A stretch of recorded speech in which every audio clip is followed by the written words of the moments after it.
सो ये हमारा कौन सा वाला कंसेप्ट हो जाएगा?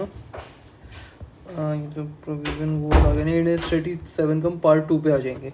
पार्ट 2 में कुछ क्वेश्चंस हैं, वो एक बार विजिट कर लेना, ज़्यादा बड़ा वो है नहीं, 30 मिनट की क्लास है। अगर कुछ डाउट किया तो दोबारा एक बार देख लेंगे, ऐसा कुछ खास था नहीं। बट उसमें पार्ट 3 जो है वो थोड़ा इंपॉर्टेंट है, उसके अब हम सेकंड क्वेश्चन में आ जाते हैं।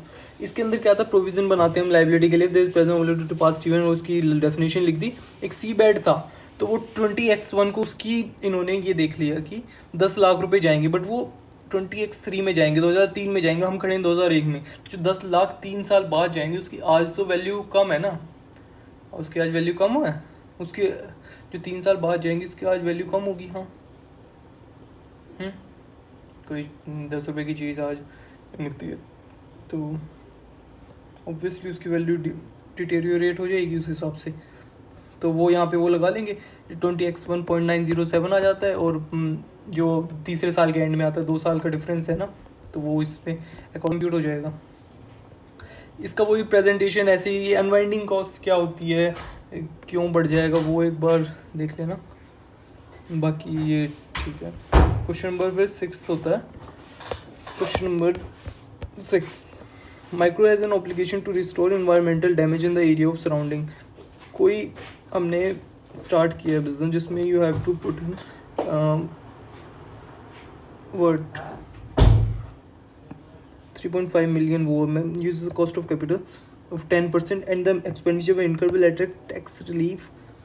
Marginal tax rate of 30% का micro has not recognized any provision for such cost in the past and today's rate is, ये थोड़ा देख लेना क्या है, कुछ नहीं। इसमें यही था कि वो 3 बार उसमें कर रहा है, 3 फेज के अंदर हो रहा है, तो वो 3 फेज के अंदर एक फेज यहाँ पे ख़त्म हो रहा है, एक फेज यहाँ पे ख़त्म हो रहा है, जो 2 डेट है 20 पे और इस पे, तो उसका इन्होंने प्रोविज़न लिख लिया। और एक टैक्स रिलीफ मिल रही है, तो अगर कोई टैक्स रिलीफ मिल रही है फ्यूचर में, तो तेरी कंटिंजेंट एसेट नहीं होगी। Do not confuse it with contingent asset, it would be considered as your direct tax asset. ठीक है, तो उसके बाद में फिर सॉल्यूशन एक 5th हो जाता है। 5th में हम क्या करते थे, ये क्वेश्चन देखा था, 1000 टेलीविजन है, 2 मिलियन उसका वो है सप्लाई करने के लिए, 2 मिलियन मतलब उससे 2 मिलियन लेगा।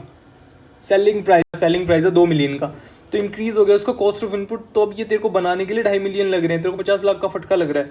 The penalty for non performance, अगर तू उसको परफॉर्म ही नहीं करेगा then it would be 0.25 million. तो एक ऑनरस कॉन्ट्रैक्ट्स हो गए, ऑनरस कॉन्ट्रैक्ट्स तूने पढ़े थे which can not be avoided. तो इसका जो तू प्रोविजन बनाएगा वो तू 25 लाख देगा, 50 लाख क्यों देगा? मैं कर ही नहीं रहा हूँ, मैं कॉन्ट्रैक्ट ही तोड़ देता हूँ, मैं कॉन्ट्रैक्ट ही नहीं कर रहा, क्यों मैं बना के वो करूँ?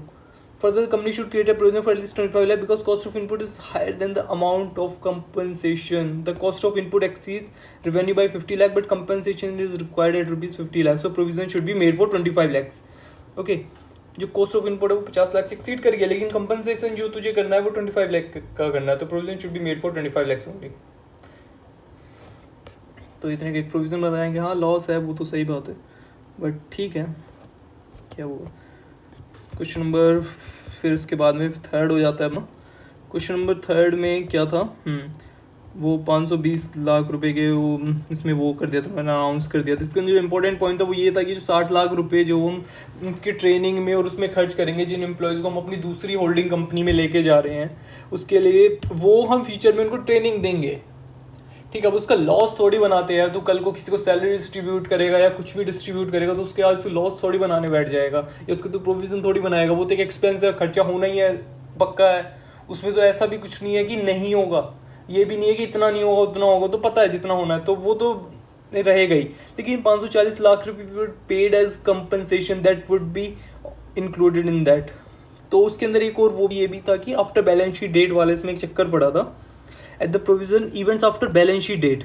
इसमें 2 उसको टैकल कर रहा है, एक तो इंडेक्स 37 को, प्रोविजन रिक्वायर्ड फॉर जिसने के लिए भी in the given termination benefit penalty cancellation of operating lease to be considered for getting provision as per definition of given index 37।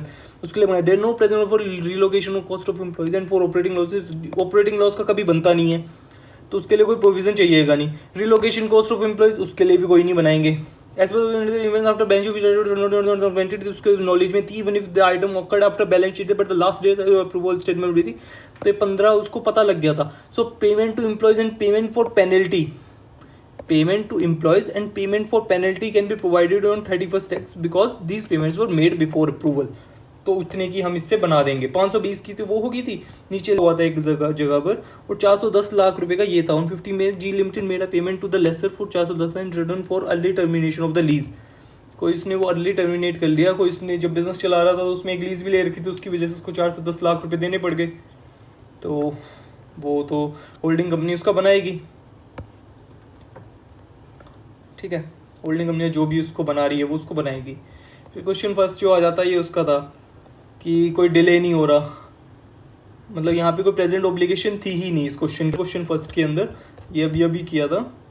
एक और चीज़ है पीपीई और ये डीसी लाइबिलिटी। ये पीपीई बोल रहे थे ना कि ये जो हम डिसमेंटल कॉस्ट वाला कंसेप्ट है ये हम इसमें पढ़ते हैं इंडिया 16 में। नहीं भाई, इंडिया 16 में हम पीपीई के बारे में पढ़ते हैं, जितना प्रोविजन वो करना है ना वो तो हम यहीं पढ़ते हैं। फिर ये आ जाते क्वेश्चन फर्स्ट पे बैक। तो ये इतने का बनाना है, जैसे भी विल नॉट अवेयर द, इसको लग रहा है कि ये नहीं मीट कर पाएगा जो डिलीवरी स्केड्यूल है फ्यूचर में। कोई बात नहीं, मत कर तू, बट ऐसा तो हो ही सकता है ना कि ये चीज़ तो इसको बाद में पता लगेगी ना, जून में जाके पता लगेगी। तो अगर जून में कभी बनाएगा तो तब बनाना, अभी क्यों बना रहा है 31 मार्च को? अभी तो वो चीज़ कुछ भी नहीं है, तो प्रेजेंट ऑब्लिगेशन है भी नहीं, ठीक है। अगर तो जून के बाद में कभी बना रहा है 20x उसमें या 20x3 में, तो तुझे पता है कि तूने फ्यूचर में तूने पास में डिफॉल्ट किया, so obviously you consider that thing. But इसमें कुछ नहीं होगा,